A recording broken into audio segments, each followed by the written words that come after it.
We have recently been sharing some tips and tricks and just how to get started with RV life. We have a playlist here. You can check it out. It's Beginning RV Series. So we have a few videos there, from cost to how do you travel, what happens if you have a breakdown. And today what we're going to be talking about is things we wish we had known when we were just starting out. So this is us, after just 2 years of RV life, sharing some things that we wish we had known when we first started off. So here is 2020 Rough Road RV life, talking about some things that newbie RVers need to know. Stick around to the end and see what I had to edit out of this video from 2020. Some things that we would tell our newbie selves. Not newbie just beginning to RV, but newbie beginning to travel RV selves. Okay, the first thing on our list is you don't need as much as you think you'll need. When I got back from our 2019 journey, I went through our motorhome and I took out stuff that I had not touched all year, and I believe I reduced the weight by 2,000 pounds of what I hauled around that I never ever took out the whole year of travel last year. And what were some of those things that we just thought we needed? We weren't really sure on some of them, I know, but we took them anyway. Well, I had a 10-ton hydraulic jack that I have no idea why I thought I would ever jack this motorhome up, because I'm not going to jack the motorhome up. If I have a flat tire, I'm going to call someone to come fix it. I'm not going to do it. So I don't even know why I carried the 10-ton jack with me. Some people do, but that came out. We had a screen room we never put up. That came out. We had some assortment of barbecue grills and cook stoves and all that. They came out. And then we had just some odds and ends of other things that I had stored around in here. One thing we got rid of was our dog cages. Yeah, some of these things very early on in our journey did we say, wait a minute, let's rethink this. And one of those was the dog cages. And correct. We wanted them because Tara was so comfortable in her dog cage. And plus the fact that if we had to leave or had to go to a motel or something like that, I felt like we had to have the dog cages. But our dogs are pretty good size. They're 55 pounds and these were pretty big cages. And it just got old stacking them from one side to the other. And they don't tear things up. There really wasn't a need for it. So that was one of the first things to go very early on. And I was carrying stuff like DEF fluid, DEF fluid, diesel exhaust fluid. Wasn't really sure how much this motorhome would use going down the road, and I found out it was very little. Not enough to warrant me carrying 2 cartons of it with me, because I can get it anywhere, any auto parts store, any truck stop. So as soon as I used it up, I didn't replace that. And I also had some extra fluids and stuff that I was carrying that I found I just don't need to carry it because I can get it anywhere. Right. I guess the bottom line is the more that we moved around, it becomes very blatant things that you don't need or things that are in the way. Right. So we did pots and pans. We had too many pots and pans. So just know, and I don't know if anyone out there has ever said, well, we had everything that we needed and we didn't have too much. I think the general consensus is most people start off with a little too much. Yeah, I would say the majority of cooking that we did was in an Instapot and a cast iron skillet or frying pan. It evolved into that. Now, yeah. Because we didn't know in the beginning exactly what that would look like. Even though we had been living in our RV, actually traveling, it just kind of evolved into cast iron skillet and Instapot. Every now and then another saucepan, and that was it. Yeah, that's about it. You know, you don't need to carry the kitchen with you. Well, the second thing we would tell our newbie selves is expect wind. There'll be more wind than you think. And we experienced that on our very first stop. Yeah, pretty much. I mean, we're from Florida, and we have wind here in Florida, but it's, I guess what we call normal wind. But it seemed like it was windy when we left, and we got to our first stopped up in the panhandle of Florida. But to me, it seemed like as soon as we crossed the Mississippi, the wind started blowing, the motorhome started rocking, and it just rocked all the way to Oregon. It just never stopped. The wind just never stopped. We just got used to it. We never put our awning out. In the beginning, in the winds, we would put our slide in. We're like, okay, our slide shouldn't be out. And yeah, we have a slide cover, and I wasn't too sure about the wind ripping the slide cover off the top of it. Wasn't real too much concerned about the slide itself, but I didn't want the slide cover damaged. Exactly. But we started noticing what other people were doing, even with the pull behinds and fifth wheels and other motorhomes, and a lot of them didn't seem to be very concerned about it, which doesn't mean I don't have to be concerned, but I watched them and they didn't seem to be having any damage. So we got a little more braver as time went on and started leaving it out a little bit longer. We relaxed a little. So know that, you know, there's going to be weather. There's weather here. Before we actually left, there was a tropical depression that came through here. Yeah. So and Florida is not immune to tornado warnings and watches and things like that. So yeah, I was in an auto parts store in Oklahoma, and I asked the guy, I said, is it always windy? He goes, well, when it gets down to 20 mile an hour, we call in and go fishing. So we got 20 mile an hour in Florida, we stay home. Yeah, so heading west, just get used to the wind. Yeah. But just about anywhere, you're going to expect there to be weather. Yeah, you just got to get used to driving in wind, whether you're in a motorhome or a pull behind. You might have to grip that wheel a little tighter, and I wouldn't, to me, I'm not going out if it's 40 mile an hour or more. I'm just staying put. Yeah, we were Some people do, not me.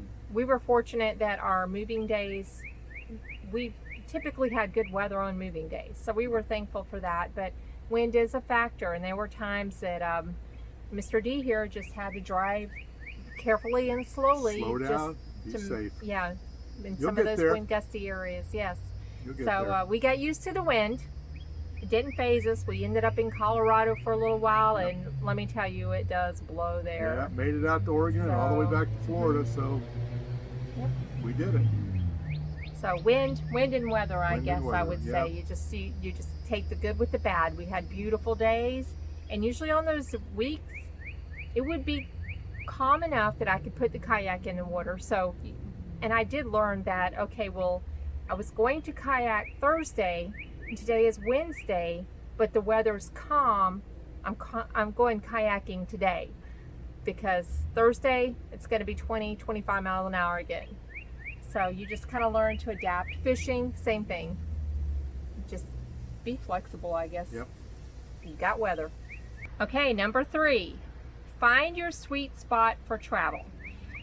It might be different for you. This is what works for us. And we looked at how many miles and how many hours. There is a difference. It sure is. Right out of the bat, we drove from Ocala, Florida to the Panhandle of Florida, and that was an 8-hour trip because we're used to going 8-hour trip in a car like we were going on vacation before we retired. 8 hours, that's not bad. But it was only 300 and something. It might have been a little bit more than that. Yeah, just, you know, No, it 300-400 wasn't that far. miles, 8 hours, we can do that.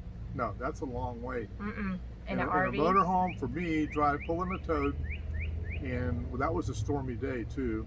Yes, we had weather. So that was a long day. I was tired when I finally got there. From then on, when we planned our trips, and the trip planner right here planned me to drive how far? We kept it around 200 miles. We tried not to go over. If we went over, we might have went 250.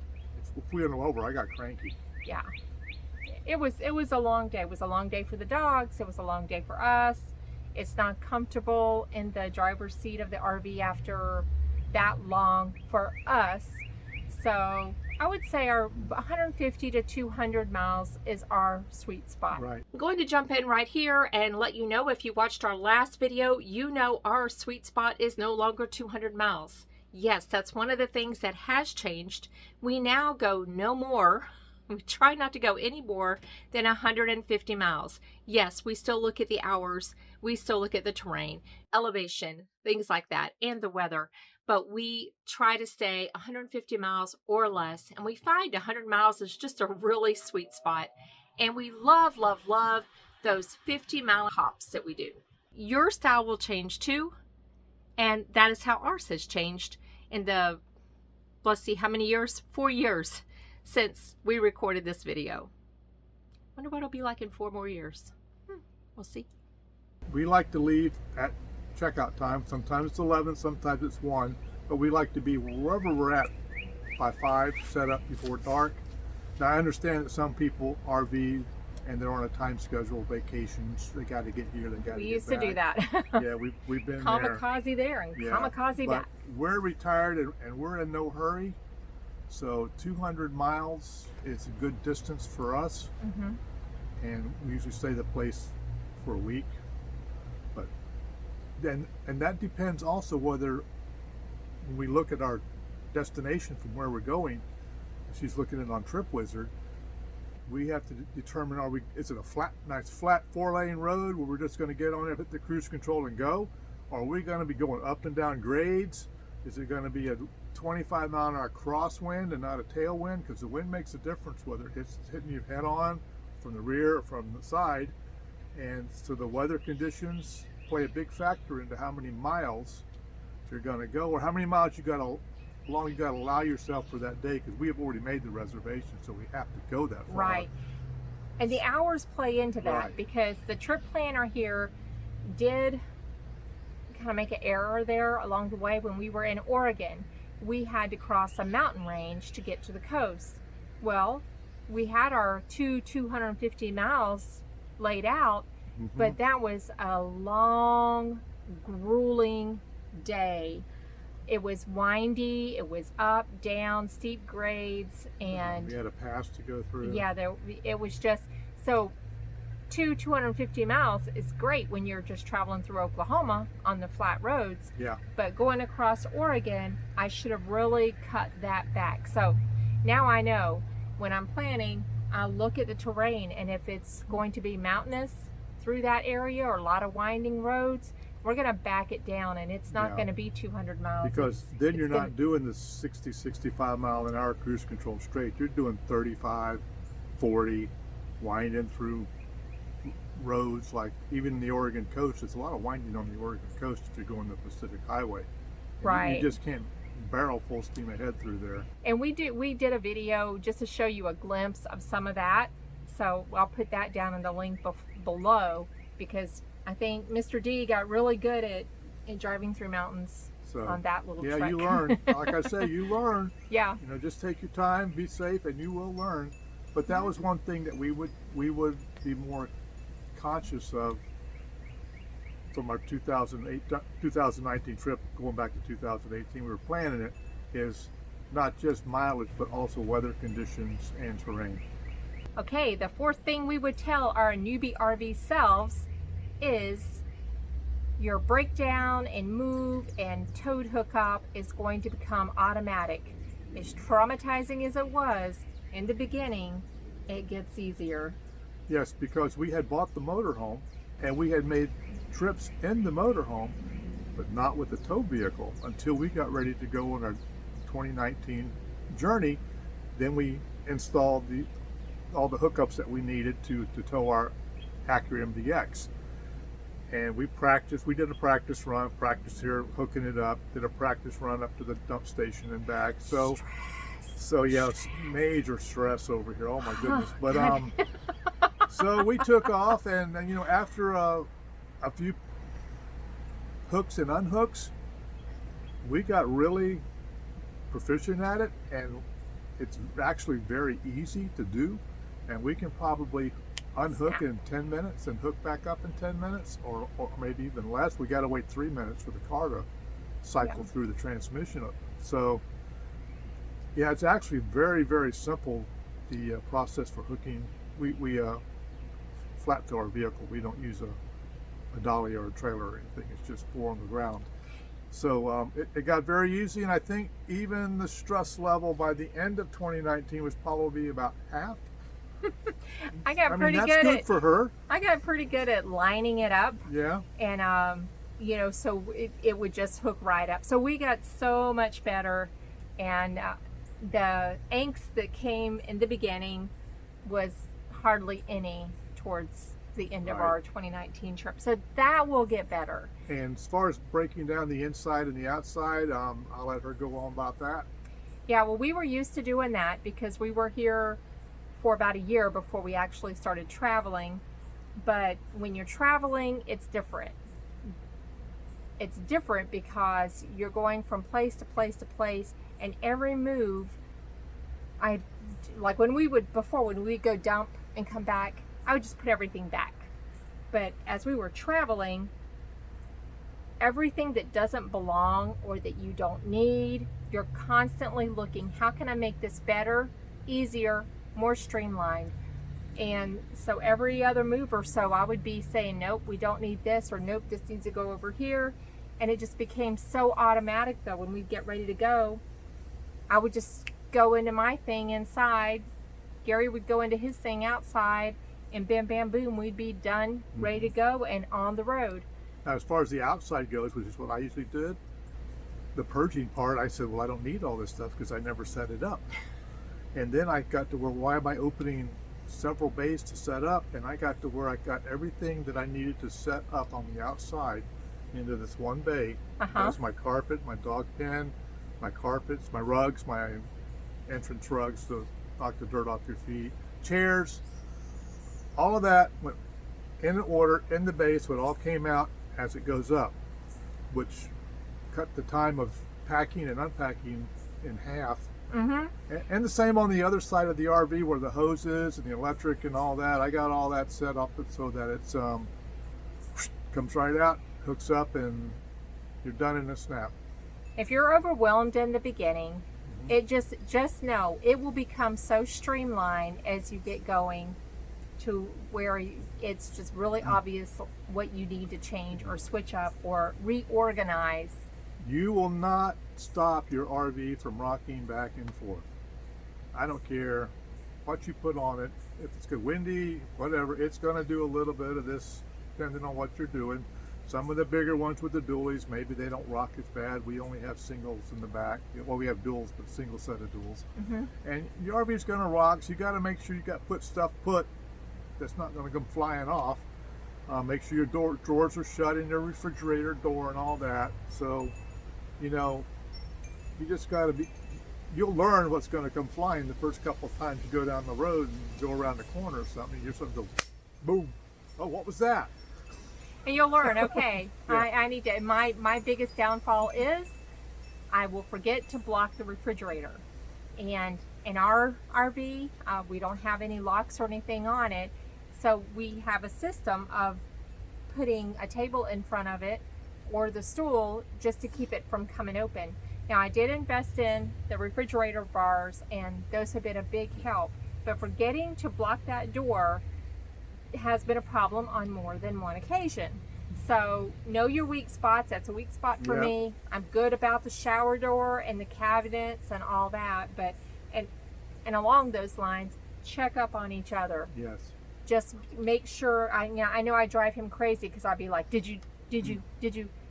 But yeah, you don't want to go off and forget something. Yeah, and I it's tell him, most important when you're getting ready to leave. You need to make sure you can't get in a hurry, especially with the stuff that's on the outside. You got to make sure your hydraulic jacks are up, your awning is in, check. your slide outs are Check. in.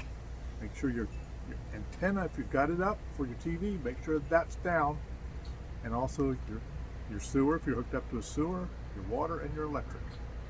And I know a lot of people have a checklist that they go by. I've seen many different systems. I know Gary will do a walk around. Got to do a walk around. He walks around and makes sure that he has everything.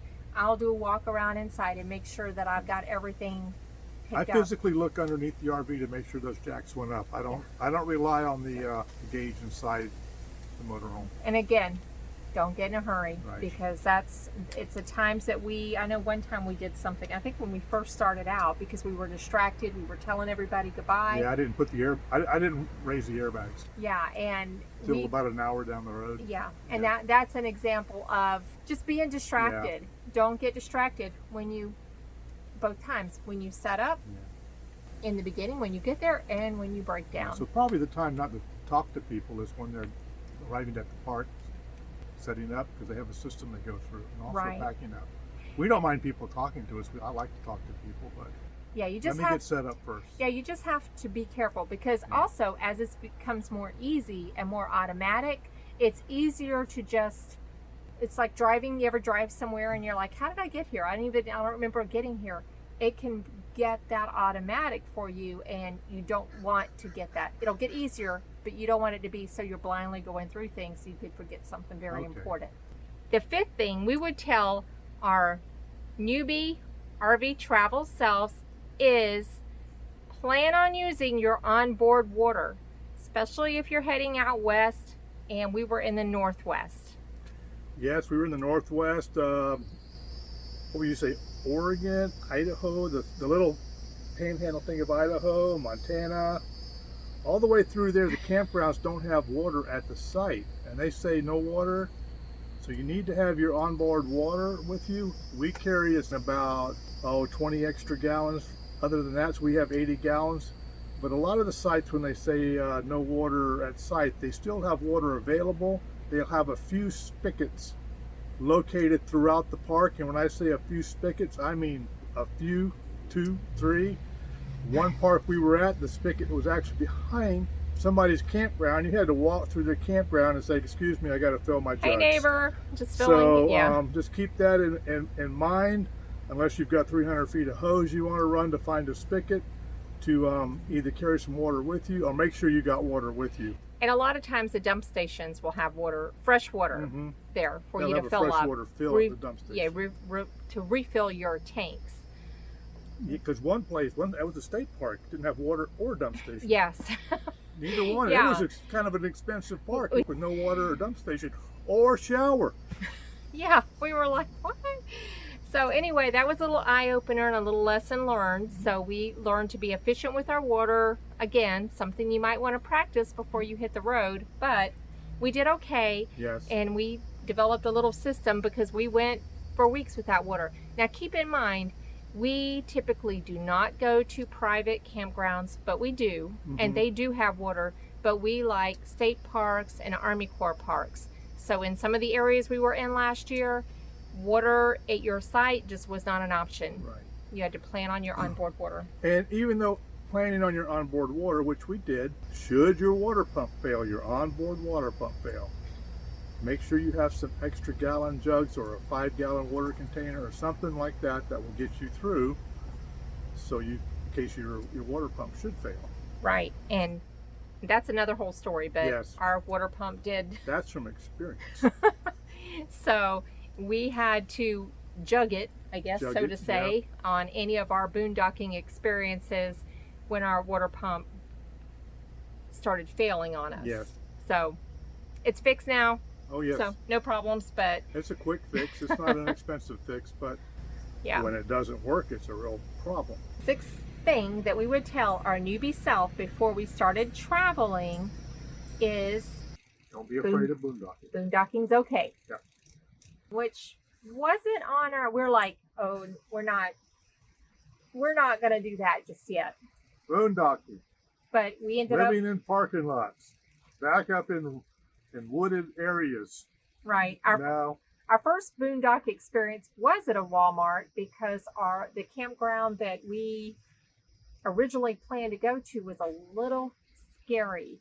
And so we just kind of drove through and kept right on going to the nearest Walmart. So it wasn't a campground. There was nothing camp about these crowds. Yeah. So we went to Walmart and it was easy. Yeah, that was our first experience using our onboard water and using our generator, and of course following the pavement etiquette, the Walmart etiquette. So we've since stayed at Walmart, Cabela's. We really love Cabela's. Cracker Barrel. Cracker Barrel.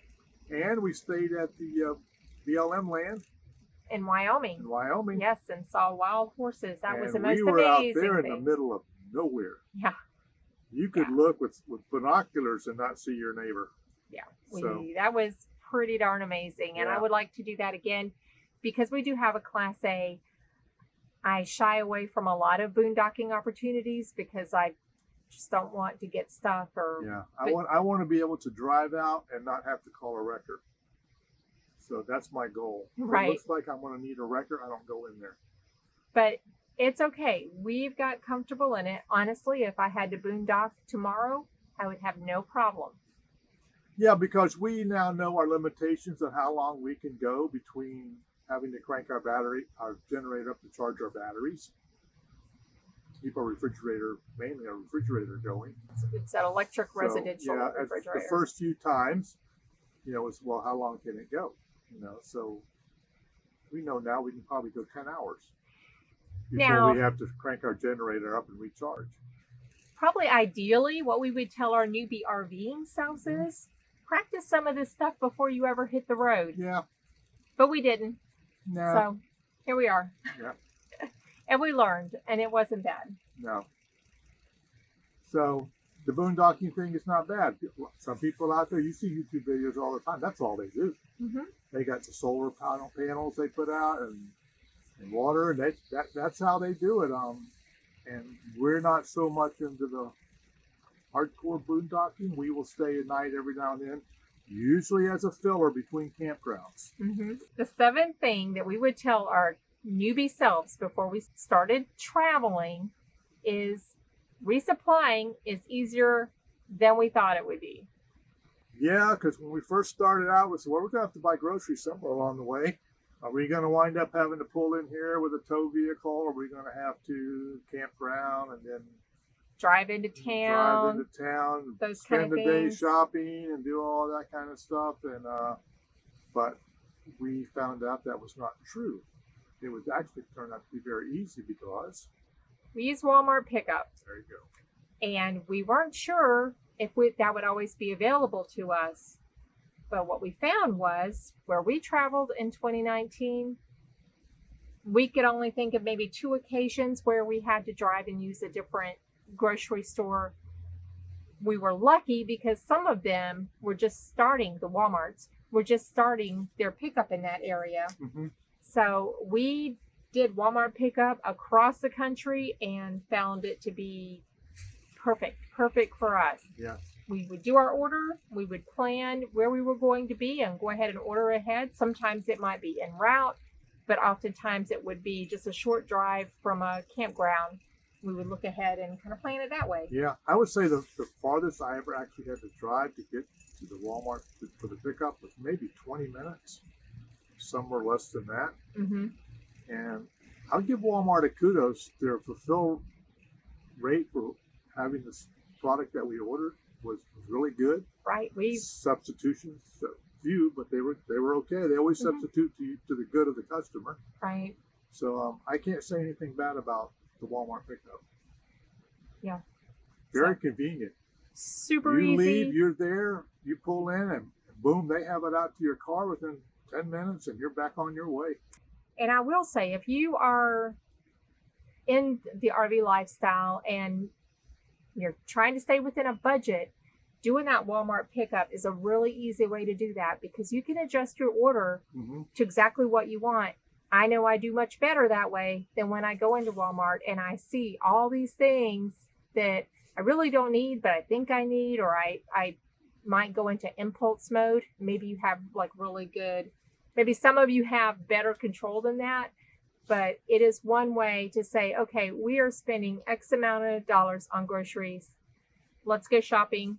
You can see in your cart exactly what you're ordering. You're not being swayed by the end caps that are there at Walmart. So I think that's helped us really stay on our budget as we traveled. Yes.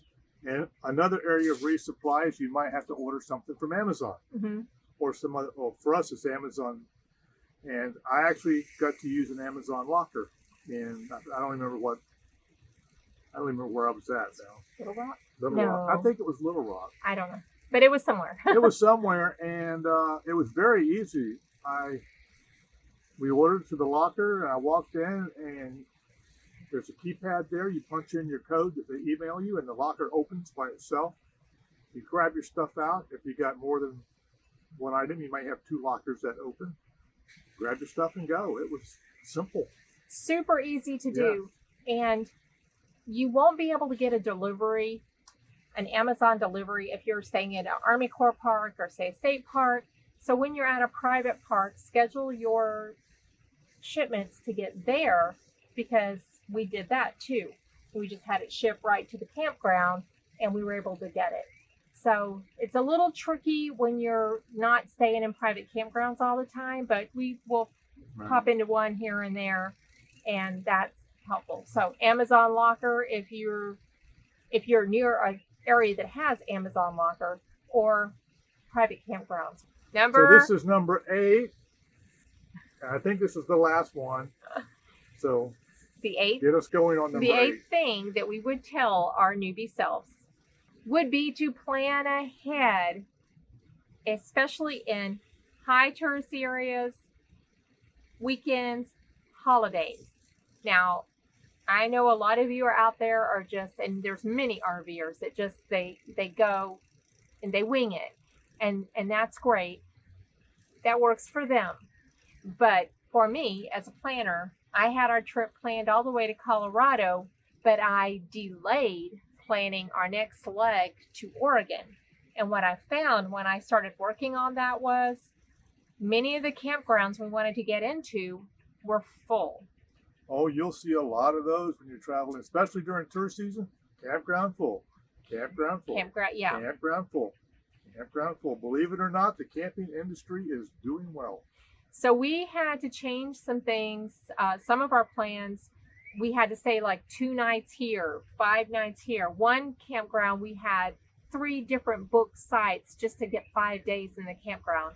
So I really learned my lesson there, that during summer and those touristy areas, and that was even going and coming from, through Wyoming and Washington, down to Oregon, Idaho, all those places, I was scrambling and a little bit panicked that we weren't going to find a place to stay, or the places that we wanted to stay. We like to stay a week. So we kind of had to adjust our expectations and our plans during those times, because even though I was planning a few weeks ahead, it wasn't enough. So just know that during some certain times of the year, we're in Florida. As soon as these campgrounds come open, you better be booking, because they book up a year in advance. Yes, they do. So that's another one. It's kind of hard to come here to Florida wing it unless you're okay with a night here and a night there and a night here. Yeah. If you can even get in, or maybe not even get into a campground that night and have to end up boondocking at the Walmart. So plan ahead. I learned that lesson, in especially weekends, especially holidays, especially summer. And like I said, we use the RV Trip Wizard for our trip planning.